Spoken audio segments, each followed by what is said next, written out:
Жена говорит мужу: я ухожу от тебя. Ну почему? У тебя слабый характер, ты легко со всем соглашаешься. Ну тогда ладно. Вовочка спрашивает мать: Мама, это правда, что нас кормит Бог? в общем-то да. А детей приносит аист? Конечно. А подарки раздает Дед Мороз? Все верно. Тогда зачем мы отца-то держим? Один приятель говорит другому: Ищу первого мужа своей жены. И нахрена он тебе? Хочу узнать, как он от нее избавился. жена за праздничным столом сильно расстроенная. Я хотела в подарок не кроличью шубку, а норковую. Будет год норки, норковую подарю. Жена говорит мужу: убери со стола свое пиво с глаз долой, а то оно так и шепчет: выпей меня. Это оно мне шепчет: не послушивай мое пиво. Деревня, вечер, стук в дверь. Мужик открывает. На пороге стоит жена соседа в коротком халате. Ваня, я сейчас повернусь к тебе задом и нагнусь, а ты скажи мне, видно ли мои трусы? Ну хорошо. Жена соседа повернулась, нагнулась и спрашивает: ну как, видно? Нет, не видно, но могла бы и надеть.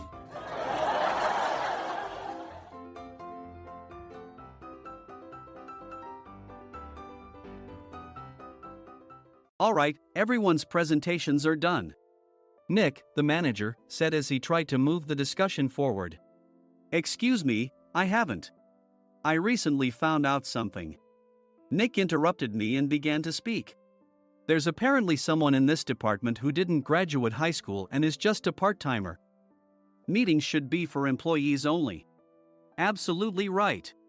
His lackey, Mike, of course, agreed with Nick. I'm leaving. After leaving the meeting room, I started to shut down my computer. I noticed that an email had arrived, not in my personal inbox, but in the company's shared email. Thinking, there's no point in speaking up, no one will listen, I went home quietly. The next day, I heard a commotion from Nick's desk. He was staring at his computer screen, his face pale.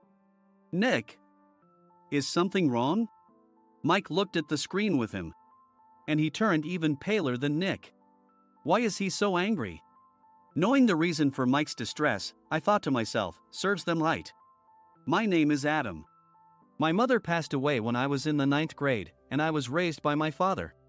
Well, you could hardly call it being raised. After my mother passed, my father changed. He drowned his sorrows in alcohol, and though he still went to work, he squandered our living expenses on horse racing. Because of that, I had to start working part-time as soon as I entered high school. Every month, I went to the convenience store with bills in hand that couldn't be auto-deducted from my father's account. Even though I endured it because I didn't want to be alone, I reached my limit in my second year of high school and dropped out. I found a live-in job at a distant inn. Thank you for everything. The day I left home, my father, still staring at the TV, spoke. Take care. That was our last conversation. Back then, 18 wasn't the age of majority, so I needed my father's permission to work, and I couldn't hide my place of employment. Yet, my father never visited me even once. I kept working just to survive, and before I knew it, I was 42. Years of hard work paid off, and I was transferred to the headquarters. I was thrilled to be recognized by the company, as I thought I'd be working in the field until retirement due to my lack of formal education.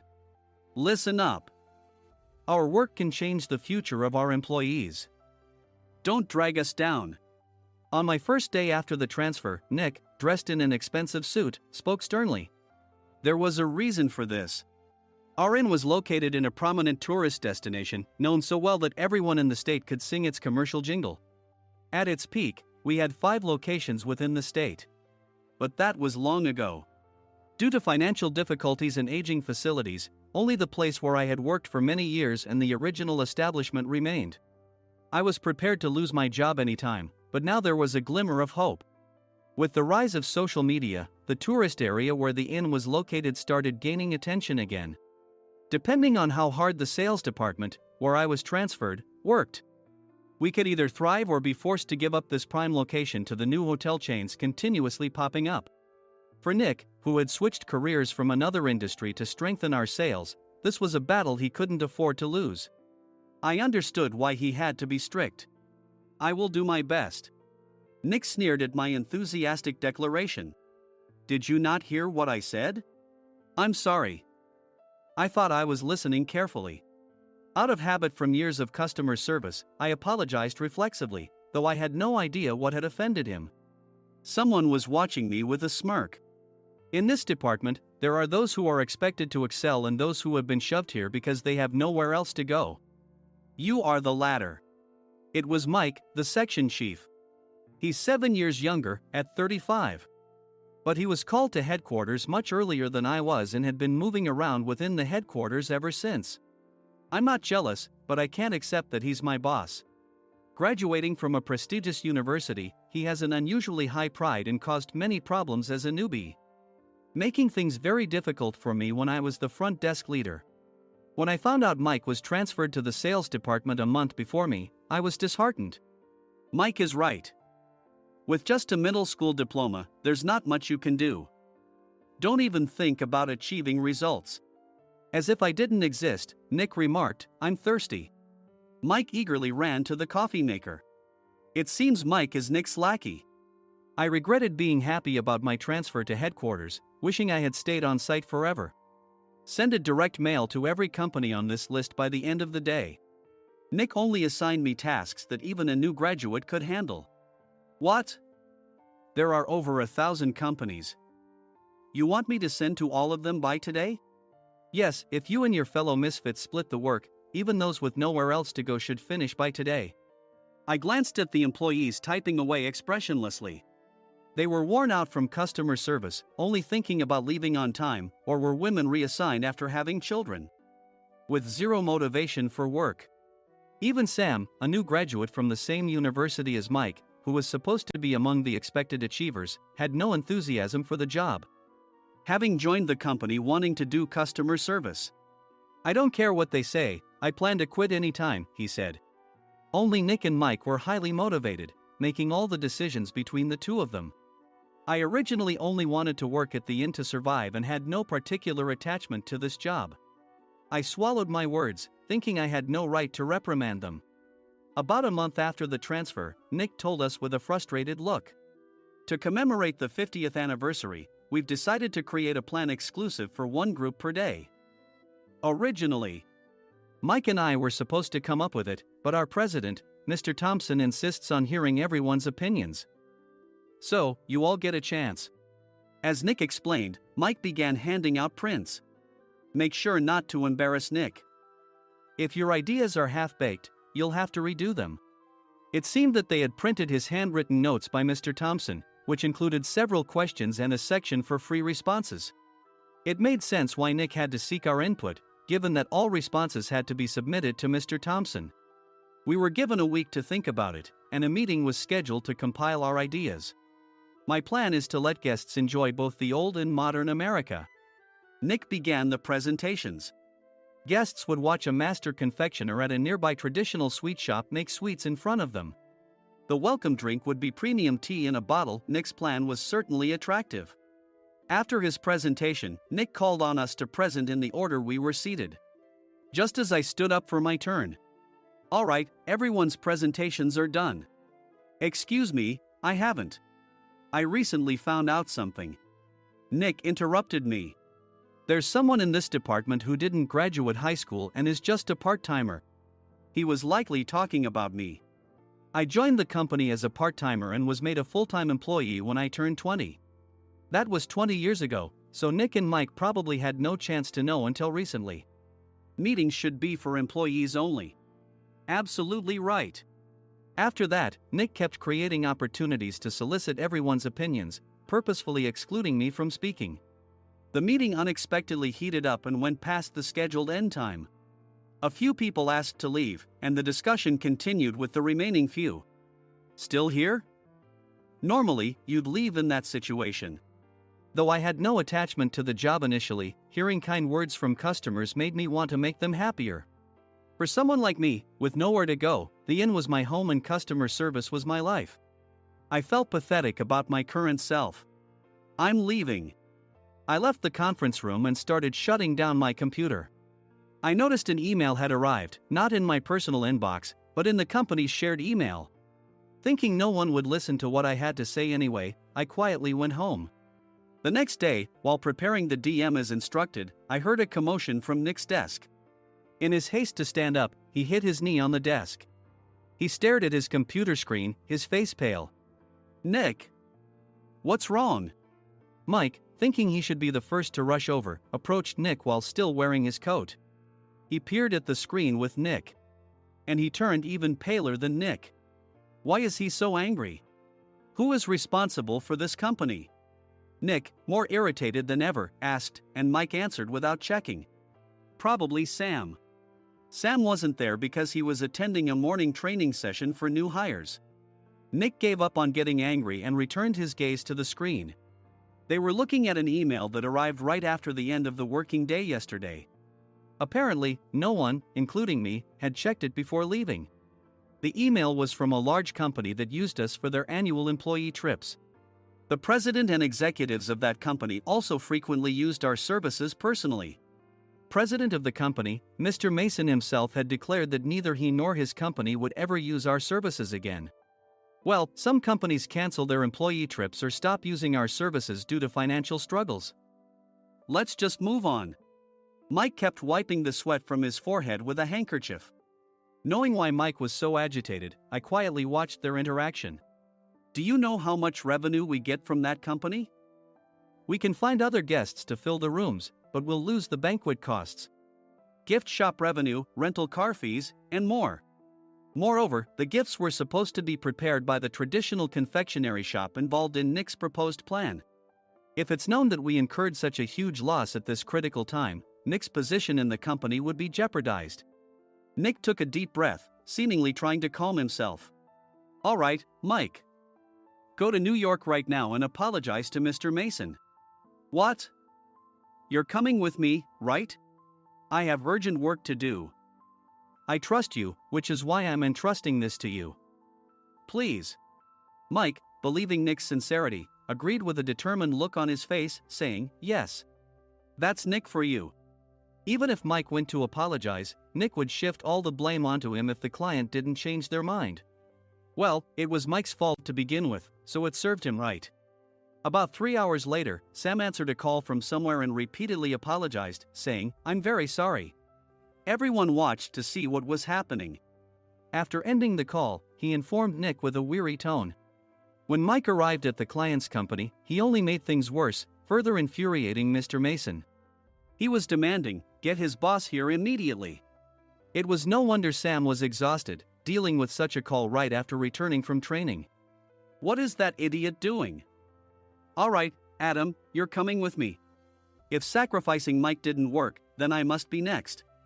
Normally, I'd want to refuse at all costs, but I saw an opportunity in this situation.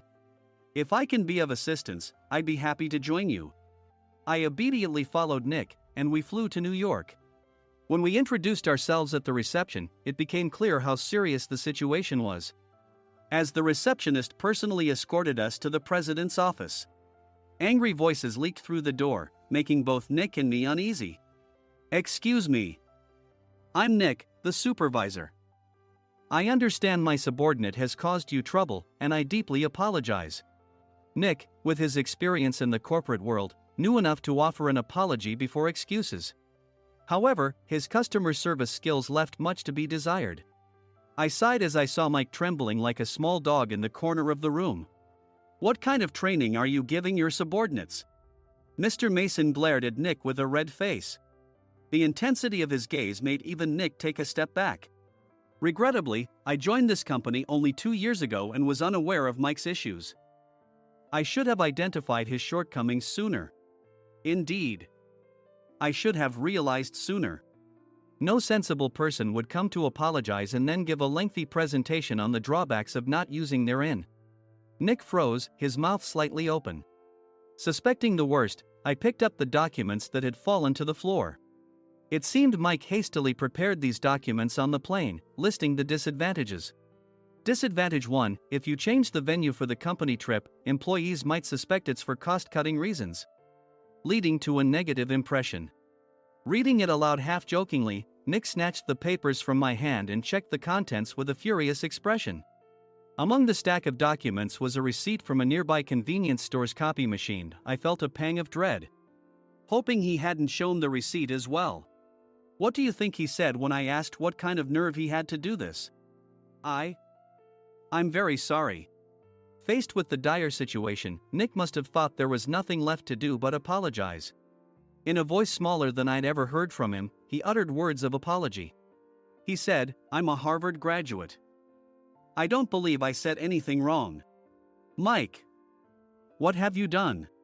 Forgetting his plan to pin the blame on Mike, Nick yelled loudly, even in front of Mr. Mason. "I didn't do anything wrong. You're still saying that? Look at him." Mike pointed at me with a shaking hand. "I was assigned to headquarters in my 20s and now I'm a section chief. This guy only made it to headquarters at 42. Everything I've done proves I was right. So why are we losing the contract?" Having said his piece, Mike collapsed to the floor. "Of course. You were sent there because you had nowhere else to go." Mike never expected to hear such words from someone he looked down upon. He lunged at me, and Nick hurriedly stepped in to stop him. "Mr. Thompson told me Mike is a quick thinker, and to take good care of him." There's no way he was pushed aside. "Don't make things worse here. He didn't say quick thinker, he said only quick-witted, didn't he?" I don't remember that part. I recalled the many troubles Mike caused when he was a newbie. When Mike was on the front line, his pride was so high that he never apologized to customers. Customer service, especially in our job, doesn't work alone. It brings both good and bad situations. If the front staff or housekeepers made mistakes, or the cleaning company didn't properly clean a room, one had to apologize to the customers regardless of personal fault. Mike, in such situations, would never apologize, insisting he wasn't at fault. This often angered customers, and as the front desk leader, I frequently had to apologize on his behalf. He caused complaints and disrupted operations, which is why he was quickly moved to headquarters. In departments where he didn't interact directly with customers, his quick thinking was beneficial and things went well. But it seemed his flaws were starting to show. Corporate reservations are supposed to be entered into the system by the sales representative. But a quick check yesterday revealed that more than 10 items were missing from the client's reservation. The handover document clearly stated what needed to be prepared. Why didn't you enter it into the system? Why do we have to give them special treatment? Filling rooms near the banquet hall, setting up all the food in advance. Specifying the brand of wine, they're too demanding. No wonder he always angered customers, I thought, feeling a headache coming on. Grouping them in rooms near the banquet hall is for our benefit too. It makes it easier for the staff to set up beds and serve breakfast since everyone's schedule is synchronized. As for the other requests, Mr. Mason suggested them to lighten our load. I didn't know that. Nick finally seemed to realize that Mike was the one who had angered the client. What did you say to them? I just told them we wouldn't give them special treatment anymore. We shouldn't waste effort on things that don't bring in money. I was utterly exasperated at his lack of understanding of customer service. Of course, we shouldn't comply with unreasonable demands. But carrying over successful practices from past stays makes customers feel remembered and enhances their experience. Good memories encourage repeat visits. That's part of our job. I looked down at Mike, who was sitting on the floor. In our job, nothing is a waste. Mr. Thompson likely moved you to the sales department, hoping you'd finally understand this. How do you think he feels now that you've failed to meet his expectations? Mike, tears in his eyes, fled the president's office. I was amazed he still hadn't apologized. You have it tough, Adam. It's okay, we're all employees of the same company. I deeply apologize for this disrespectful incident. Especially after all the care you've shown us. If it weren't for you, Adam, I really would have stopped staying here. When I heard you were moving to the sales department, I was willing to reconsider if you handled it. Seeing us talk so amicably, Nick's face contorted. Do you two know each other? Adam's service is excellent. I always requested him specifically. Normally, we don't accept specific staff requests, but we made an exception for Mr. Mason, adjusting my shifts accordingly. He had personally stayed at our hotel just before my transfer, and during casual conversation, I mentioned, I'm moving to the sales department soon. If I hadn't told him then, things could have been much worse. Please continue to take care of us. I look forward to it. On the return flight, Nick awkwardly offered me a can of beer. It's still working hours. Of course, I had no intention of forgiving him for a single beer. Nick might try to pin everything on Mike and avoid any consequences. While pondering this, a startling fact came to light. Nick, the tea bottles for the plan have arrived. I handed Nick a bottle labeled with our inn's name. They look good.